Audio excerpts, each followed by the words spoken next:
This reading by Kara Schallenberg. The Adventures of Sherlock Holmes by Sir Arthur Conan Doyle. Adventure number 2. The Red-Headed League. I had called upon my friend, Mr. Sherlock Holmes, one day in the autumn of last year, and found him in deep conversation with a very stout, florid-faced, elderly gentleman with fiery red hair. With an apology for my intrusion, I was about to withdraw when Holmes pulled me abruptly into the room and closed the door behind me. "You could not possibly have come at a better time, my dear Watson," he said cordially. "I was afraid that you were engaged." "So I am, very much so." "Then I can wait in the next room." "Not at all. This gentleman, Mr. Wilson, has been my partner and helper in many of my most successful cases, and I have no doubt that he will be of the utmost use to me in yours also." The stout gentleman half rose from his chair and gave a bob of greeting, with a quick little questioning glance from his small, fat, encircled eyes. "Try the settee," said Holmes, relapsing into his armchair and putting his fingertips together, as was his custom when in judicial moods. "I know, my dear Watson, that you share my love of all that is bizarre and outside the conventions and humdrum routine of everyday life. You have shown your relish for it by the enthusiasm which has prompted you to chronicle, and, if you will excuse my saying so, somewhat to embellish so many of my own little adventures. Your cases have indeed been of the greatest interest to me," I observed. You will remember that I remarked the other day, just before we went into the very simple problem presented by Miss Mary Sutherland, that for strange effects and extraordinary combinations we must go to life itself, which is always far more daring than any effort of the imagination. A proposition which I took the liberty of doubting. You did, Doctor, but none the less you must come round to my view, for otherwise I shall keep on piling fact upon fact on you, until your reason breaks down under them and acknowledges me to be right. Now, Mr. Jabez Wilson here has been good enough to call upon me this morning, and to begin a narrative which promises to be one of the most singular which I have listened to for some time. You have heard me remark that the strangest and most unique things are very often connected not with the larger but with the smaller crimes, and occasionally, indeed, where there is room for doubt whether any positive crime has been committed. As far as I have heard, it is impossible for me to say whether the present case is an instance of crime or not, but the course of events is certainly among the most singular that I have ever listened to. Perhaps, Mr. Wilson, you would have the great kindness to recommence your narrative. I ask you not merely because my friend Dr. Watson has not heard the opening part, but also because the peculiar nature of the story makes me anxious to have every possible detail from your lips. As a rule, when I have heard some slight indication in the course of events, I am able to guide myself by the thousands of other similar cases which occur to my memory. In the present instance, I am forced to admit that the facts are, to the best of my belief, unique. The portly client puffed out his chest with an appearance of some little pride, and pulled a dirty and wrinkled newspaper from the inside pocket of his greatcoat. As he glanced down the advertisement column, with his head thrust forward and the paper flattened out upon his knee, I took a good look at the man, and endeavored, after the fashion of my companion, to read the indications which might be presented by his dress or appearance. I did not gain very much, however, by my inspection. Our visitor bore every mark of being an average, commonplace British tradesman, obese, pompous, and slow.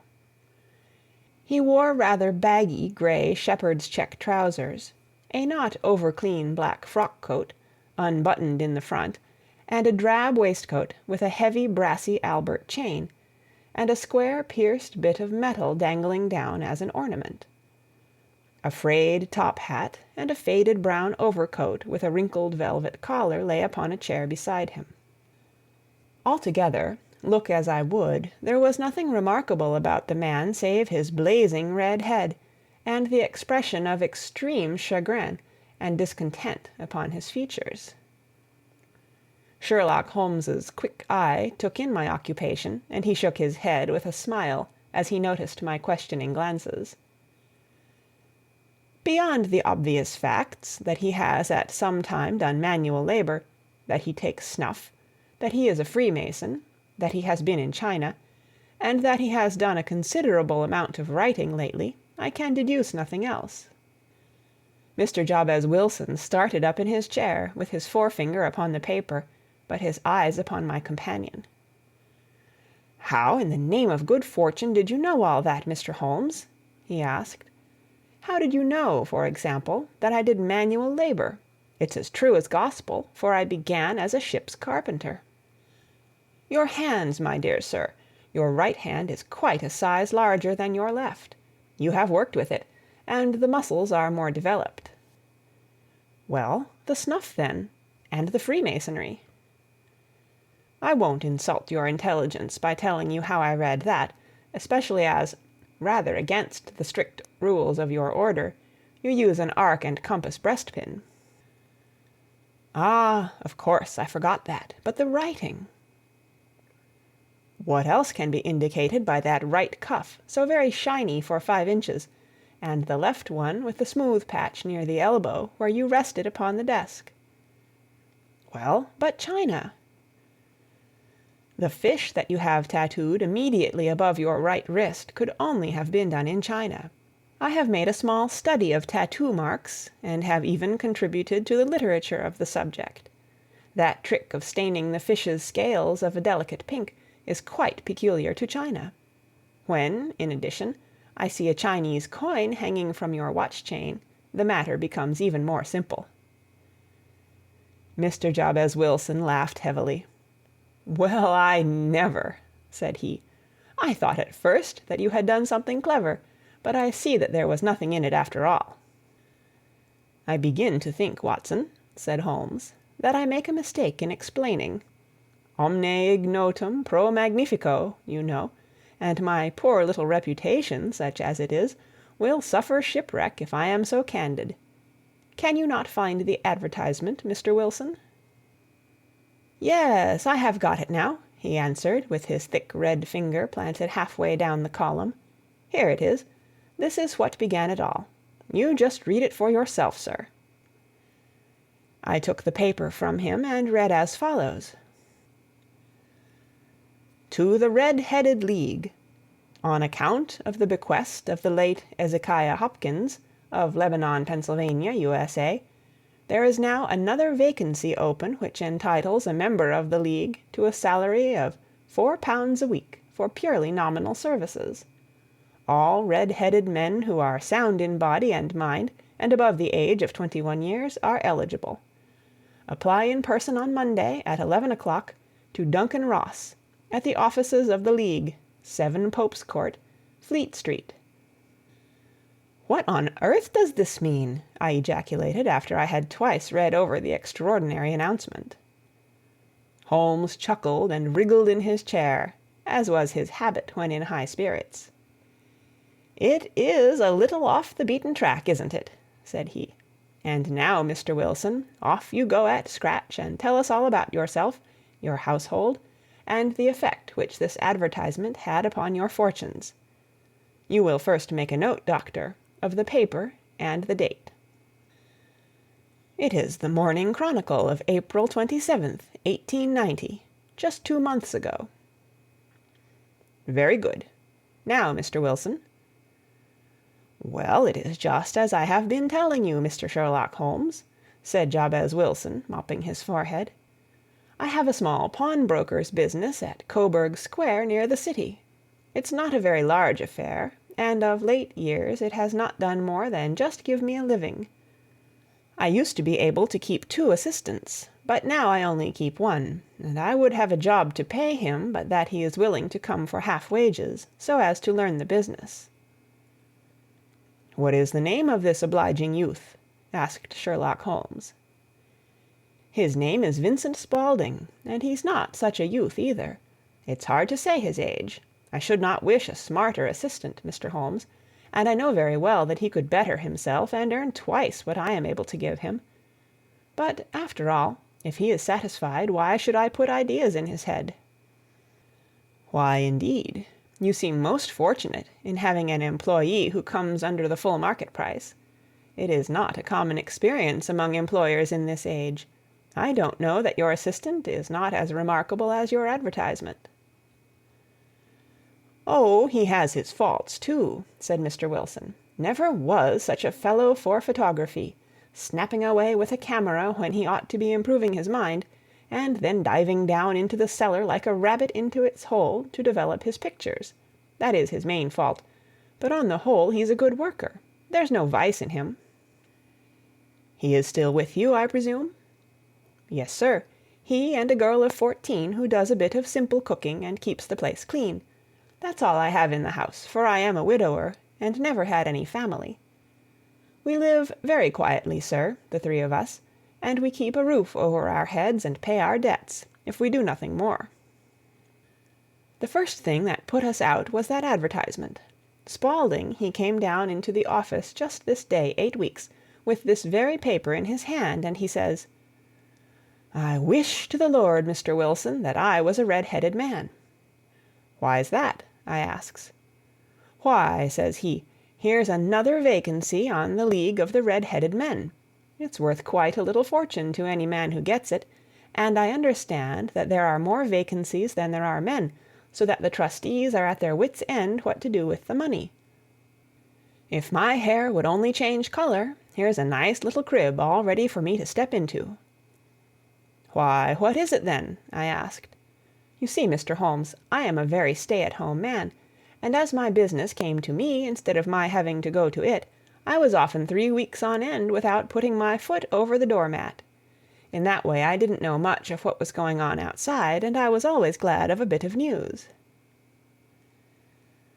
"Have you never heard of the League of the Red-Headed Men?" he asked, with his eyes open. "Never."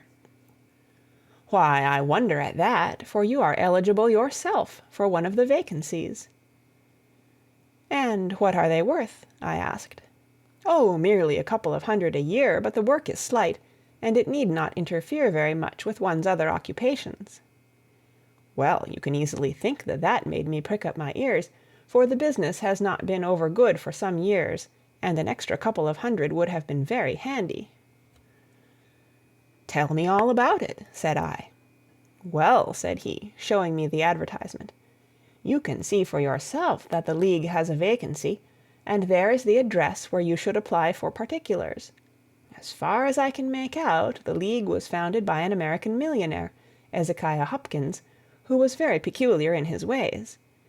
He was himself red-headed, and he had a great sympathy for all red-headed men, so when he died it was found that he had left his enormous fortune in the hands of trustees, with instructions to apply the interest to the providing of easy berths to men whose hair is of that color. From all I hear, it is splendid pay and very little to do." "But," said I, "there would be millions of red-headed men who would apply." "Not so many as you might think," he answered. "You see, it is really confined to Londoners and to grown men.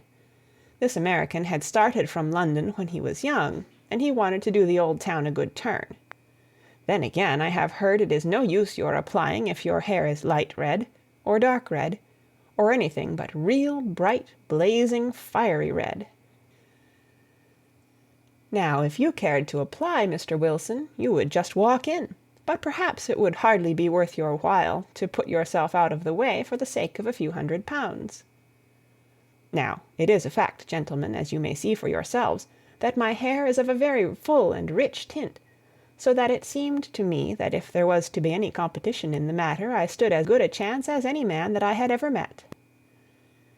Vincent Spaulding seemed to know so much about it that I thought he might prove useful, so I just ordered him to put up the shutters for the day, and to come right away with me.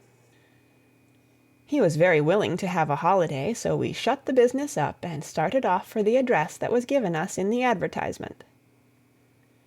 I never hope to see such a sight as that again, Mr. Holmes. From north, south, east, and west, Every man who had a shade of red in his hair had tramped into the city to answer the advertisement.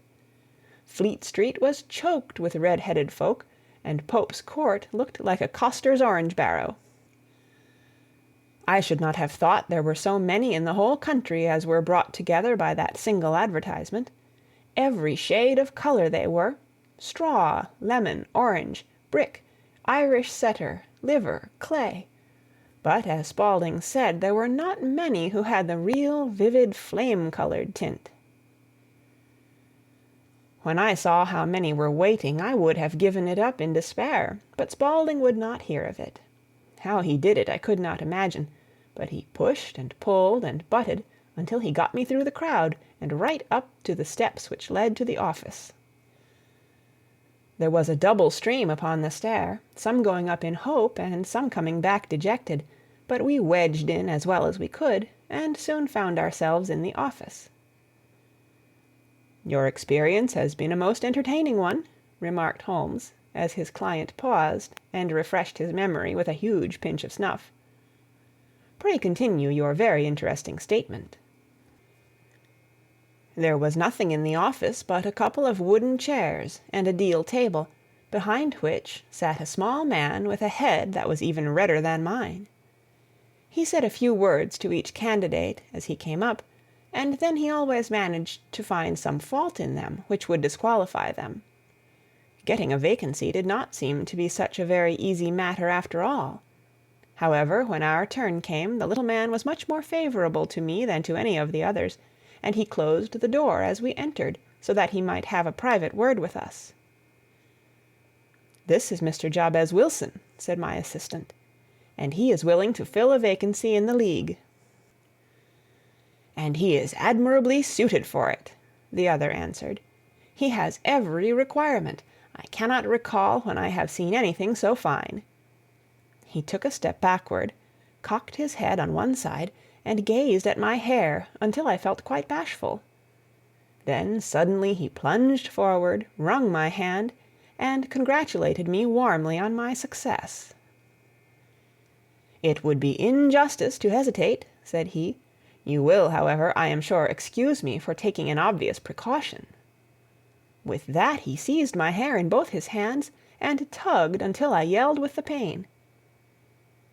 "There is water in your eyes," said he as he released me.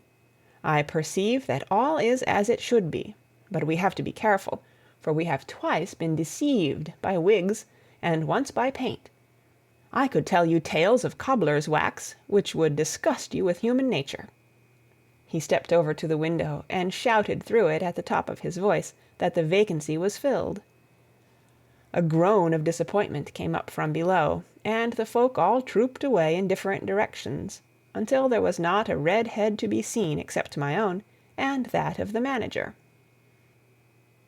"My name," said he, "is Mr. Duncan Ross, and I am myself one of the pensioners upon the fund left by our noble benefactor. Are you a married man, Mr. Wilson? Have you a family?" I answered that I had not. His face fell immediately. "Dear me," he said gravely, "that is very serious indeed. I am sorry to hear you say that.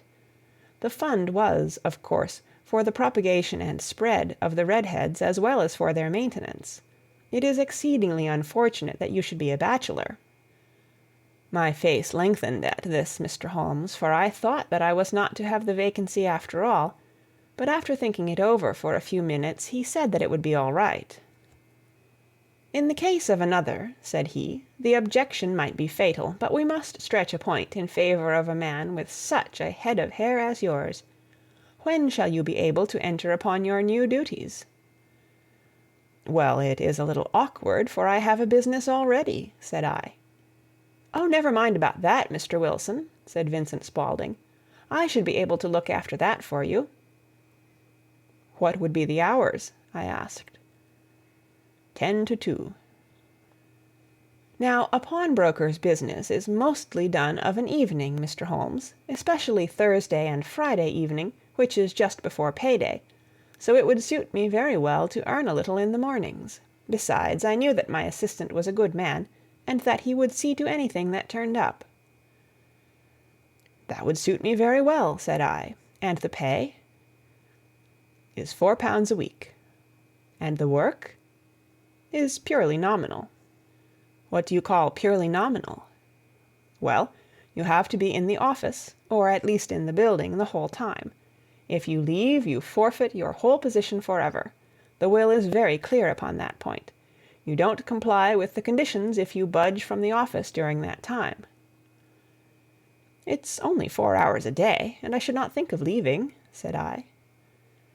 "No excuse will avail," said Mr. Duncan Ross. "Neither sickness, nor business, nor anything else. There you must stay, or you lose your billet." "And the work?" "Is to copy out the Encyclopedia Britannica. There is the first volume of it in that press.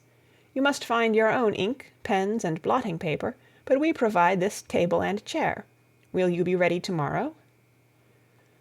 "Certainly," I answered. "Then good-bye, Mr. Jabez Wilson, and let me congratulate you once more on the important position which you have been fortunate enough to gain." He bowed me out of the room, and I went home with my assistant, hardly knowing what to say or do, I was so pleased at my own good fortune. Well, I thought over the matter all day, and by evening I was in low spirits again, for I had quite persuaded myself that the whole affair must be some great hoax or fraud, though what its object might be I could not imagine. It seemed altogether past belief that anyone could make such a will, or that they would pay such a sum for doing anything so simple as copying out the Encyclopedia Britannica. Vincent Spaulding did what he could to cheer me up, but by bedtime I had reasoned myself out of the whole thing. However, in the morning I determined to have a look at it anyhow, so I bought a penny bottle of ink, and with a quill pen and 7 sheets of foolscap paper I started off for Pope's Court. Well, to my surprise and delight, everything was as right as possible. The table was set out ready for me, and Mr. Duncan Ross was there to see that I got fairly to work. He started me off upon the letter A, and then he left me, but he would drop in from time to see that all was right with me. At 2 o'clock he bade me good day, complimented me upon the amount that I had written, and locked the door of the office after me. This went on day after day, Mr. Holmes, and on Saturday the manager came in and planked down 4 golden sovereigns for my week's work. It was the same next week, and the same the week after. Every morning I was there at 10, and every afternoon I left at 2. By degrees Mr. Duncan Ross took to coming in only once of a morning, and then after a time he did not come in at all.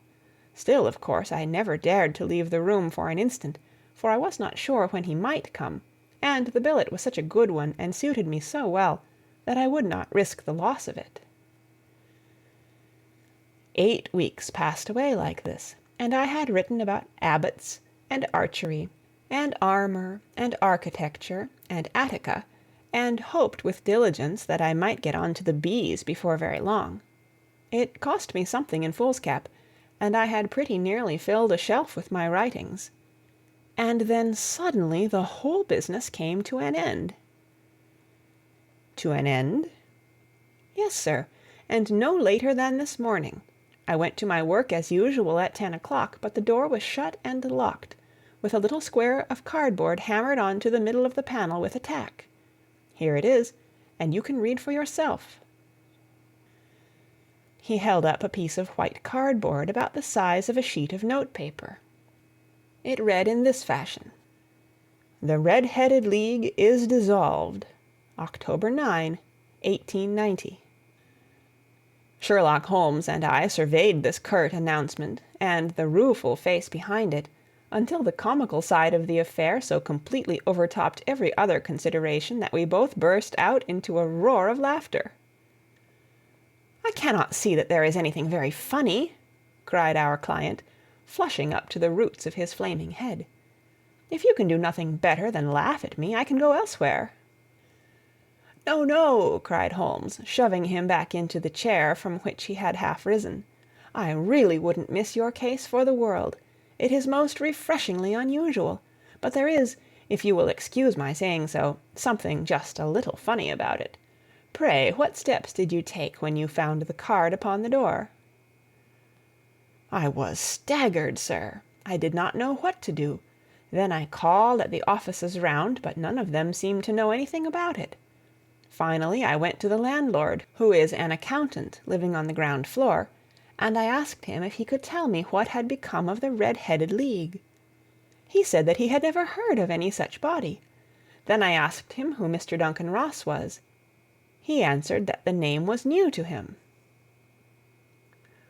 "Well," said I, "the gentleman at number 4. "What, the red-headed man?" "Yes."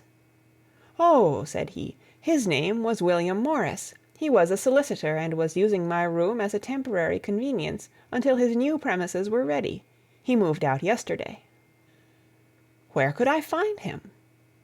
"Oh, at his new offices. He did tell me the address. Yes, 17 King Edward Street, near St. Paul's." "I started off, Mr. Holmes, but when I got to that address, it was a manufactory of artificial knee-caps, and no one in it had ever heard of either Mr. William Morris or Mr. Duncan Ross." "And what did you do then?" asked Holmes. "I went home to Saxe-Coburg Square, and I took the advice of my assistant. But he could not help me in any way. He could only say that if I waited I should hear by post. But that was not quite good enough, Mr. Holmes. I did not wish to lose such a place without a struggle, so, as I had heard that you were good enough to give advice to poor folk who were in need of it, I came right away to you." "And you did very wisely," said Holmes. "Your case is an exceedingly remarkable one, and I shall be happy to look into it. From what you have told me, I think that it is possible that graver issues hang from it than might at first sight appear." "Grave enough," said Mr. Jabez Wilson. "Why, I have lost £4 a week." "As far as you are personally concerned," remarked Holmes, "I do not see that you have any grievance against this extraordinary league. On the contrary, you are, as I understand, richer by some £30, to say nothing of the minute knowledge which you have gained on every subject which comes under the letter A. You have lost nothing by them." "No, sir, but I want to find out about them, and who they are, and what their object was in playing this prank, if it was a prank, upon me. It was a pretty expensive joke for them, for it cost them £32. "We shall endeavor to clear up these points for you. And first, one or two questions, Mr. Wilson. This assistant of yours who first called your attention to the advertisement, how long had he been with you?" "About a month, then." "How did he come?" "In answer to an advertisement." "Was he the only applicant?" "No, I had a dozen." "Why did you pick him?"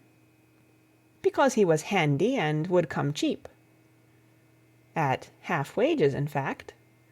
"Yes." "What is he like, this Vincent Spaulding?" "Small, stout-built, very quick in his ways, no hair on his face, though he's not short of 30. Has a white splash of acid upon his forehead." Holmes sat up in his chair in considerable excitement. "I thought as much," said he. "Have you ever observed that his ears are pierced for earrings?" "Yes, sir. He told me that a gypsy had done it for him when he was a lad." "Hum," said Holmes, sinking back in deep thought. "He is still with you?" "Oh, yes, sir. I have only just left him." "And has your business been attended to in your absence?" "Nothing to complain of, sir. There's never very much to do of a morning." "That will do, Mr. Wilson. I shall be happy to give you an opinion upon the subject in the course of a day or two. To-day is Saturday, and I hope that by Monday we may come to a conclusion." "Well, Watson," said Holmes, when our visitor had left us, "what do you make of it all?" "I make nothing of it," I answered frankly. "It is a most mysterious business." "As a rule," said Holmes, "the more bizarre a thing is, the less mysterious it proves to be. It is your commonplace, featureless crimes which are really puzzling, just as a commonplace face is the most difficult to identify. But I must be prompt over this matter." "What are you going to do, then?" I asked. "To smoke," he answered. "It is quite a three-pipe problem, and I beg that you won't speak to me for 50 minutes." He curled himself up in his chair, with his thin knees drawn up to his hawk-like nose, and there he sat with his eyes closed and his black clay pipe thrusting out like the bill of some strange bird. I had come to the conclusion that he had dropped asleep, and indeed was nodding myself, when he suddenly sprang out of his chair with the gesture of a man who has made up his mind, and put his pipe down upon the mantelpiece. "Sarasate plays at the St. James Hall this afternoon," he remarked. "What do you think, Watson? Could your patients spare you for a few hours?" "I have nothing to do to-day. My practice is never very absorbing." "Then put on your hat and come. I am going through the city first, and we can have some lunch on the way. I observe that there is a good deal of German music on the programme, which is rather more to my taste than Italian or French. It is introspective, and I want to introspect. Come along." We travelled by the Underground as far as Aldersgate, and a short walk took us to Saxe-Coburg Square, the scene of the singular story which we had listened to in the morning. It was a poky, little, shabby-genteel place, where 4 lines of dingy 2-storied brick houses looked out into a small, railed-in enclosure, where a lawn of weedy grass and a few clumps of faded laurel bushes made a hard fight against a smoke-laden and uncongenial atmosphere. 3 gilt balls and a brown board with "Jabez Wilson" in white letters upon a corner house announced the place where our red-headed client carried on his business. Sherlock Holmes stepped in front of it with his head on one side, and looked it all over, with his eyes shining brightly between puckered lids. Then he walked slowly up the street, and then down again to the corner, still looking keenly at the houses. Finally he returned to the pawnbroker's, and, having thumped vigorously upon the pavement with his stick 2 or 3 times, he went up to the door and knocked.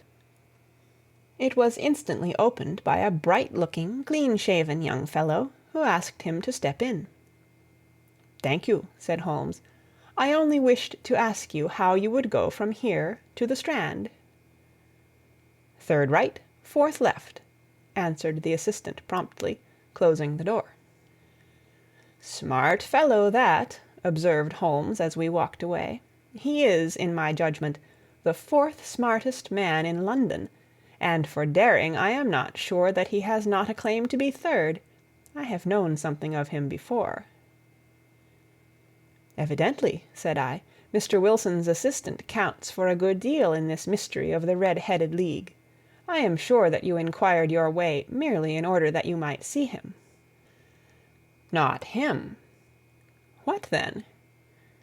"The knees of his trousers." "And what did you see?" "What I expected to see." "Why did you beat the pavement?" "My dear doctor, this is a time for observation, not for talk. We are spies in an enemy's country. We know something of Saxe-Coburg Square.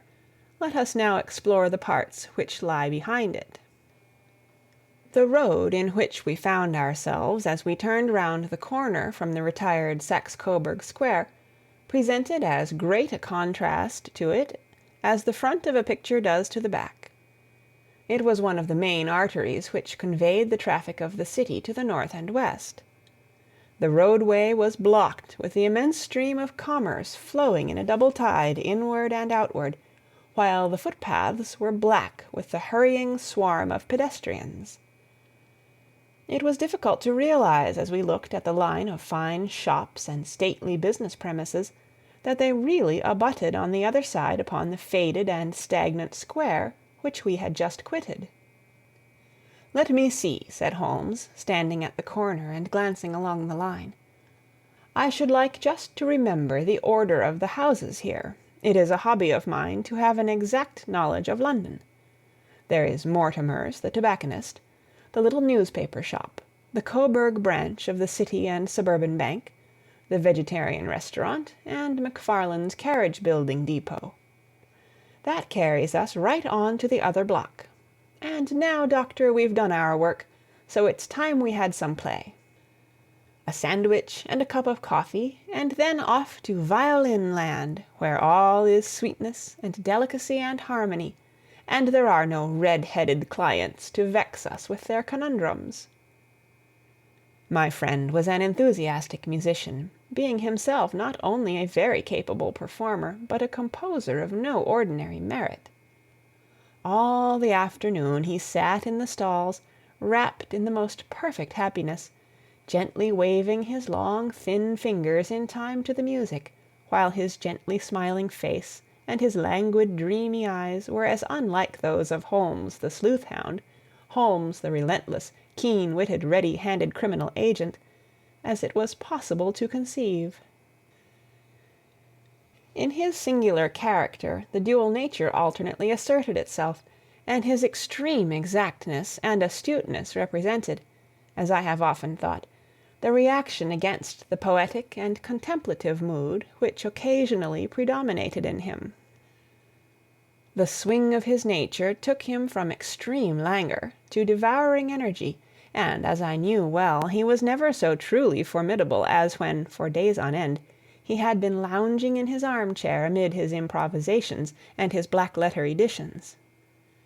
Then it was that the lust of the chase would suddenly come upon him, and that his brilliant reasoning power would rise to the level of intuition, until those who were unacquainted with his methods would look askance at him as on a man whose knowledge was not that of other mortals. When I saw him that afternoon so enwrapped in the music at St. James's Hall, I felt that an evil time might be coming upon those whom he had set himself to hunt down. "You want to go home, no doubt, Doctor," he remarked, as we emerged. "Yes, it would be as well." "And I have some business to do which will take some hours. This business at Coburg Square is serious." "Why serious?" "A considerable crime is in contemplation. I have every reason to believe that we shall be in time to stop it. But to-day being Saturday rather complicates matters. I shall want your help tonight." "At what time?" 10 will be early enough." "I shall be at Baker Street at 10." "Very well. And I say, Doctor, there may be some little danger, so kindly put your army revolver in your pocket." He waved his hand, turned on his heel, and disappeared in an instant among the crowd. I trust that I am not more dense than my neighbors, but I was always oppressed with a sense of my own stupidity in my dealings with Sherlock Holmes. Here I had heard what he had heard, I had seen what he had seen, and yet from his words it was evident that he saw clearly not only what had happened, but what was about to happen, while to me the whole business was still confused and grotesque. As I drove home to my house in Kensington, I thought over it all, from the extraordinary story of the red-headed copier of the Encyclopedia, down to the visit at Saxe-Coburg Square, and the ominous words with which he had parted from me. What was this nocturnal expedition, and why should I go armed? Where were we going, and what were we to do? I had the hint from Holmes that this smooth-faced pawnbroker's assistant was a formidable man, a man who might play a deep game. I tried to puzzle it out, but gave up in despair, and set the matter aside until night should bring an explanation. It was 9:15 when I started from home and made my way across the park, and so through Oxford Street to Baker Street. 2 hansoms were standing at the door, and as I entered the passage I heard the sound of voices from above. On entering his room I found Holmes in animated conversation with 2 men, one of whom I recognized as Peter Jones, the official police agent, while the other was a long, thin, sad-faced man, with a very shiny hat, and an oppressively respectable frock-coat. "Ha! Our party is complete," said Holmes, buttoning up his pea-jacket, and taking his heavy hunting-crop from the rack. "Watson, I think you know Mr. Jones of Scotland Yard. Let me introduce you to Mr. Merryweather, who is to be our companion in to-night's adventure." "We're hunting in couples again, Doctor, you see," said Jones in his consequential way. "Our friend here is a wonderful man for starting a chase. All he wants is an old dog to help him do the running down." "I hope a wild goose may not prove to be the end of our chase," observed Mr. Merryweather gloomily. "You may place considerable confidence in Mr. Holmes, sir," said the police agent loftily. "He has his own little methods, which are, if he won't mind my saying so, just a little too theoretical and fantastic, but he has the makings of a detective in him. It is not too much to say that once or twice, as in that business of the Sholto murder and the Agra treasure, he has been more nearly correct than the official force." "Oh, if you say so, Mr. Jones, it is all right," said the stranger with deference. "Still, I confess that I miss my rubber. It is the first Saturday night for 27 years that I have not had my rubber." "I think you will find," said Sherlock Holmes, "that you will play for a higher stake to-night than you have ever done yet, and that the play will be more exciting. For you, Mr. Merryweather, the stake will be some £30,000, and for you, Jones, it will be the man upon whom you wish to lay your hands. John Clay, the murderer, thief, smasher, and forger. He's a young man, Mr. Merryweather, but he is at the head of his profession, and I would rather have my bracelets on him than on any criminal in London. He's a remarkable man, is young John Clay. His grandfather was a royal duke, and he himself has been to Eton and Oxford. His brain is as cunning as his fingers, and though we meet signs of him at every turn, we never know where to find the man himself. He'll crack a crib in Scotland one week, and be raising money to build an orphanage in Cornwall the next. I've been on his track for years, and have never set eyes on him yet." "I hope that I may have the pleasure of introducing you to-night. I've had one or two little turns also with Mr. John Clay, and I agree with you that he is at the head of his profession. It is past 10, however, and quite time that we started. If you two will take the first hansom, Watson and I will follow in the second." Sherlock Holmes was not very communicative during the long drive, and lay back in the cab humming the tunes which he had heard in the afternoon. We rattled through an endless labyrinth of gas-lit streets until we emerged into Farrington Street. "We are close there now," my friend remarked. "This fellow Merryweather is a bank director, and personally interested in the matter. I thought it as well to have Jones with us also. He is not a bad fellow, though an absolute imbecile in his profession. He has one positive virtue. He is as brave as a bulldog, and as tenacious as a lobster if he gets his claws upon anyone. Here we are, and they are waiting for us."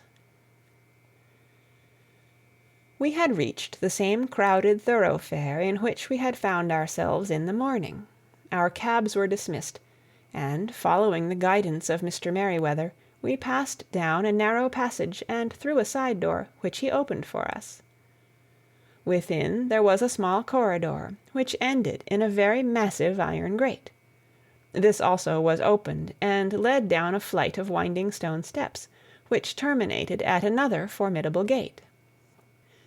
Mr. Merryweather stopped to light a lantern, and then conducted us down a dark, earth-smelling passage, and so, after opening a third door, into a huge vault or cellar, which was piled all round with crates and massive boxes. "You are not very vulnerable from above," Holmes remarked as he held up the lantern and gazed about him. "Nor from below," said Mr. Merryweather, striking his stick upon the flags which lined the floor. "Why, dear me, it sounds quite hollow," he remarked, looking up in surprise. "I must really ask you to be a little more quiet," said Holmes severely. "You have already imperilled the whole success of our expedition. Might I beg that you would have the goodness to sit down upon one of those boxes, and not to interfere?" The solemn Mr. Merryweather perched himself upon a crate, with a very injured expression upon his face, while Holmes fell upon his knees upon the floor, and, with the lantern and a magnifying lens, began to examine minutely the cracks between the stones. A few seconds sufficed to satisfy him, for he sprang to his feet again and put his glass in his pocket. "We have at least an hour before us," he remarked, "for they can hardly take any steps until the good pawnbroker is safely in bed. Then they will not lose a minute, for the sooner they do their work the longer time they will have for their escape. We are at present, Doctor, as no doubt you have divined, in the cellar of the City branch of one of the principal London banks. Mr. Merryweather is the chairman of directors, and he will explain to you that there are reasons why the more daring criminals of London should take a considerable interest in this cellar at present." "It is our French gold," whispered the director. "We have had several warnings that an attempt might be made upon it." "Your French gold?" "Yes. We had occasion some months ago to strengthen our resources, and borrowed for that purpose 30,000 Napoleons from the Bank of France. It has become known that we have never had an occasion to unpack the money, and that it is still lying in our cellar. The crate upon which I sit contains 2,000 Napoleons packed between layers of lead foil. Our reserve of bullion is much larger at present than is usually kept in a single branch office, and the directors have had misgivings upon the subject." "Which were very well justified," observed Holmes. "And now it is time that we arranged our little plans. I expect that within an hour matters will come to a head. In the meantime, Mr. Merryweather, we must put the screen over that dark lantern." "And sit in the dark?" "I am afraid so. I had brought a pack of cards in my pocket, and I thought that, as we were a partie carrée, you might have your rubber after all. But I see that the enemy's preparations have gone so far that we cannot risk the presence of a light. And first of all we must choose our positions. These are daring men, and though we shall take them at a disadvantage, they may do us some harm unless we are careful. I shall stand behind this crate, and do you conceal yourselves behind those. Then, when I flash a light upon them, close in swiftly. If they fire, Watson, have no compunction about shooting them down." I placed my revolver, cocked, upon the top of the wooden case behind which I crouched. Holmes shot the slide across the front of his lantern, and left us in pitch darkness. Such an absolute darkness as I have never before experienced. The smell of hot metal remained to assure us that the light was still there, ready to flash out at a moment's notice. To me, with my nerves worked up to a pitch of expectancy, there was something depressing and subduing in the sudden gloom, and in the cold, dank air of the vault. "They have but one retreat," whispered Holmes. "That is back through the house into Saxe Coburg Square. I hope that you have done what I asked you, Jones." "I have an inspector and 2 officers waiting at the front door." "Then we have stopped all the holes, and now we must be silent and wait." What a time it seemed! From comparing notes afterwards, it was but an hour and a quarter, yet it appeared to me that the night must have almost gone, and the dawn be breaking above us. My limbs were weary and stiff, for I feared to change my position, yet my nerves were worked up to the highest pitch of tension, and my hearing was so acute that I could not only hear the gentle breathing of my companions, but I could distinguish the deeper, heavier in-breath of the bulky Jones from the thin, sighing note of the bank director. From my position I could look over the case in the direction of the floor. Suddenly my eyes caught the glint of a light. At first it was but a lurid spark upon the stone pavement. Then it lengthened out until it became a yellow line, and then, without any warning or sound, a gash seemed to open, and a hand appeared, a white, almost womanly hand, which felt about in the center of the little area of light. For a minute or more the hand, with its writhing fingers, protruded out of the floor. Then it was withdrawn as suddenly as it appeared, and all was dark again save the single lurid spark which marked a chink between the stones.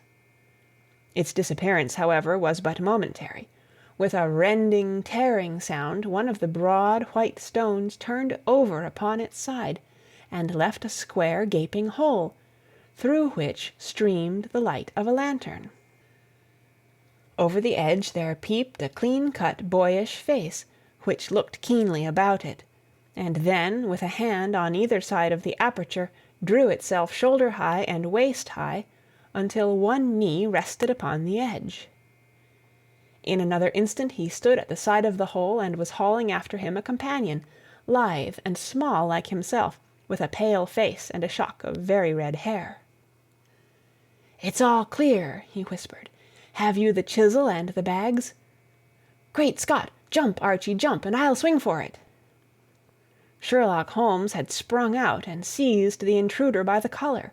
The other dived down the hole, and I heard the sound of rending cloth as Jones clutched at his skirts. The light flashed upon the barrel of a revolver, but Holmes's hunting crop came down on the man's wrist, and the pistol clinked upon the stone floor. "It's no use, John Clay," said Holmes blandly. "You have no chance at all." "So I see," the other answered, with the utmost coolness. "I fancy that my pal is all right, though I see you have got his coat-tails." "There are 3 men waiting for him at the door," said Holmes. "Oh, indeed. You seem to have done the thing very completely. I must compliment you." "And I you," Holmes answered. "Your red-headed idea was very new and effective." "You'll see your pal again presently," said Jones. "He's quicker at climbing down holes than I am. Just hold out while I fix the derbies." "I beg that you will not touch me with your filthy hands," remarked our prisoner as the handcuffs clattered upon his wrists. "You may not be aware that I have royal blood in my veins. Have the goodness also, when you address me, always to say 'sir' and 'please.'" "All right," said Jones, with a stare and a snigger. "Well, would you please, sir, march upstairs, where we can get a cab to carry your highness to the police station?" "That is better," said John Clay serenely. He made a sweeping bow to the 3 of us, and walked quietly off in the custody of the detective. "Really, Mr. Holmes," said Mr. Merryweather, as we followed them from the cellar, "I do not know how the bank can thank you or repay you. There is no doubt that you have detected and defeated, in the most complete manner, one of the most determined attempts at bank robbery that have ever come within my experience." "I have had 1 or 2 little scores of my own to settle with Mr. John Clay," said Holmes. "I have been at some small expense over this matter, which I shall expect the bank to refund, but beyond that I am amply repaid by having had an experience which is in many ways unique, and by hearing the very remarkable narrative of the Red-Headed League. You see, Watson," he explained in the early hours of the morning as we sat over a glass of whiskey and soda in Baker Street, "it was perfectly obvious from the first that the only possible object of this rather fantastic business for the advertisement of the League and the copying of the encyclopedia must be to get this not over-bright pawnbroker out of the way for a number of hours every day. It was a curious way of managing it, but really it would be difficult to suggest a better. The method was no doubt suggested to Clay's ingenious mind by the color of his accomplice's hair. The £4 a week was a lure which must draw him, and what was it to them who were playing for thousands? They put in the advertisement, one rogue has the temporary office, the other rogue incites the man to apply for it, and together they managed to secure his absence every morning in the week. From the time that I heard of the assistant having come for half wages, it was obvious to me that he had some strong motive for securing the situation. But how could you guess what the motive was? Had there been a woman in the house, I should have suspected a mere vulgar intrigue. That, however, was out of the question. The man's business was a small one, and there was nothing in his house which could account for such elaborate preparations and such an expenditure as they were at. It must, then, be something out of the house. What could it be? I thought of the assistant's fondness for photography, and his trick of vanishing into the cellar. The cellar! There was the end of this tangled clue. Then I made inquiries as to this mysterious assistant, and found that I had to deal with one of the coolest and most daring criminals in London. He was doing something in the cellar, something which took many hours a day for months on end. What could it be, once more?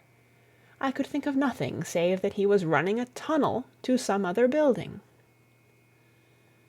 So far I had got when we went to visit the scene of action. I surprised you by beating upon the pavement with my stick. I was ascertaining whether the cellar stretched out in front or behind. It was not in front. Then I rang the bell, and as I hoped, the assistant answered it. We have had some skirmishes, but we had never set eyes upon each other before. I hardly looked at his face. His knees were what I wished to see. You must yourself have remarked how worn, wrinkled, and stained they were. They spoke of those hours of burrowing. The only remaining point was what they were burrowing for. I walked round the corner, saw the City and Suburban Bank abutted on our friend's premises, and felt that I had solved my problem. When you drove home after the concert, I called upon Scotland Yard and upon the chairman of the bank directors, with the result that you have seen. And how could you tell that they would make their attempt tonight? I asked. Well, when they closed their League offices, that was a sign that they cared no longer about Mr. Jabez Wilson's presence. In other words, that they had completed their tunnel. But it was essential that they should use it soon, as it might be discovered, or the bullion might be removed. Saturday would suit them better than any other day, as it would give them 2 days for their escape. For all these reasons I expected them to come tonight. You reasoned it out beautifully, I exclaimed in unfeigned admiration. It is so long a chain, and yet every link rings true. It saved me from ennui, he answered, yawning. Alas, I already feel it closing in upon me. My life is spent in one long effort to escape from the commonplaces of existence. These little problems help me to do so. And you are a benefactor of the race, said I. He shrugged his shoulders. Well, perhaps after all it is of some little use, he remarked. L'homme, c'est rien, l'œuvre c'est tout, as Gustave Flaubert wrote to George Sand. End of Adventure Number 2. Read by Kara Schallenberg, www.kray.org, on September 24th, 2006, in Oceanside, California.